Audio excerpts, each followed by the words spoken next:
اللہ یا رسول اللہ، اللہ یا حبیب اللہ، اللہ یا رسول اللہ،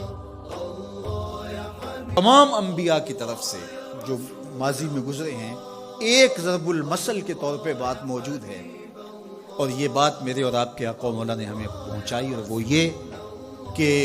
اذا لم تستحی فاصنع ما شئت، جب تیرے میں حیا باقی نہ رہے تو جو چاہے کر۔ چونکہ حیا مانے ہوگا نا یہ بڑا ہے، حیا مانے ہوگا کہ یہ ماں ہے اور یہ بات میں نے نہیں کہنی، حیا روکے گا کہ یہ باپ ہے اس کے سامنے یہ کام نہیں کرنا، حیا روکے گا کہ یہ میرے رسول صلی اللہ علیہ وسلم کی طرف سے ممانعت ہے اور میں حضور علیہ السلام کا سامنا کل قیامت کے دن کرنا ہے، حیا روکے گا کہ یہ میرے رب کا فرمان ہے اور کیا میرا اللہ مجھے دیکھ نہیں رہا۔ حیا ہے تو گناہوں سے خود بخود روکو گے، کوئی کیمرہ نہیں تو پھر بھی رک جاؤ گے، کوئی سیکورٹی نہیں تو پھر بھی رک جاؤ گے، کوئی واچ نہیں کر رہا پھر بھی رکو گے، بند کمرے میں بھی رکو گے، اپنے رب سے حیا کرو۔ لیکن اگر رب سے حیا نہیں ہوگا، اس کے رسول سے حیا نہیں ہوگا، تو پھر جو مرضی کرو، پھر تمہیں نہ کوئی کیمرہ روک سکتا ہے، نہ باپ روک سکتا ہے، نہ ماں روک سکتی ہے، نہ بڑا بھائی روک سکتا ہے، کوئی نہیں روک سکتا تمہیں جب تمہارے اندر حیا نہیں۔ حیا ہوگا تو پھر گناہوں سے خود بخود بچتے چلے جاؤ گے، برے اعمال سے بچتے چلے جاؤ گے، بد اخلاقی سے بچو گے، زبان سے جملہ نکالنے سے قبل سوچو گے کہ یہ جملہ مناسب نہیں ہے تو میں اس کو کبھی بھی نہیں بول سکتا، اس لیے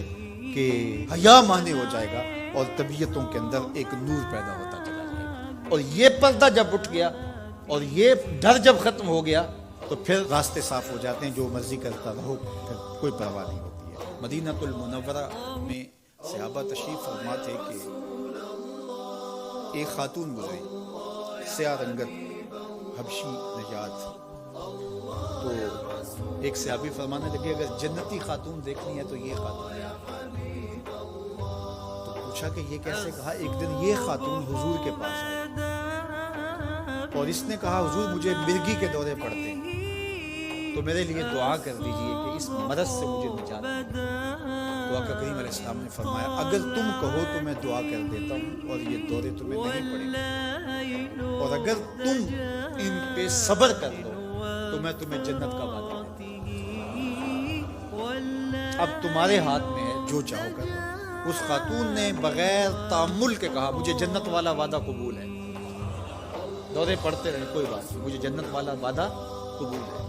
لیکن حضور ایک کرم میرے پہ فرمائے، وہ یہ کہ جب مجھے دورہ پڑتا ہے تو میں گر پڑتی ہوں، تو گر جانے کی وجہ سے سطر کا خیال نہیں رہتا، ظاہر ہے بے ہوشی ہو جاتی ہے، تو میرے پہ یہ کرم فرمائیے، دعا کیجئے جب میں گروں تو اللہ میرے سطر کی حفاظت کرے۔ تو حضور نے یہ دعا کری، اب وہ گرتی تھی لیکن اس کا سطر نہیں پھلتا، اللہ اکبر۔ تو اس کو کتنا خیال تھا اپنے پردے کا،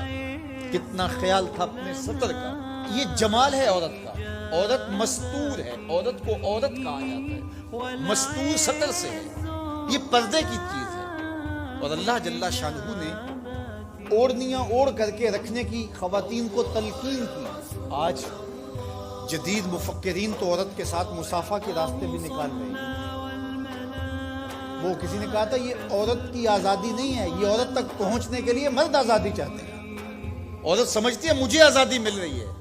یہ تجھے آزادی نہیں دی جا رہی، یہ تیری آبرو کو،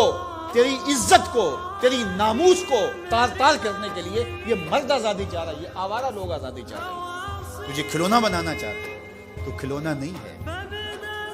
تیرا پردہ تیری ناموس کا محافظ ہے، تیرے برقعے کی ایک ایک سلوٹ تیرے حیا کا پہرا ہے۔ آج مغرب مختلف ذرائع سے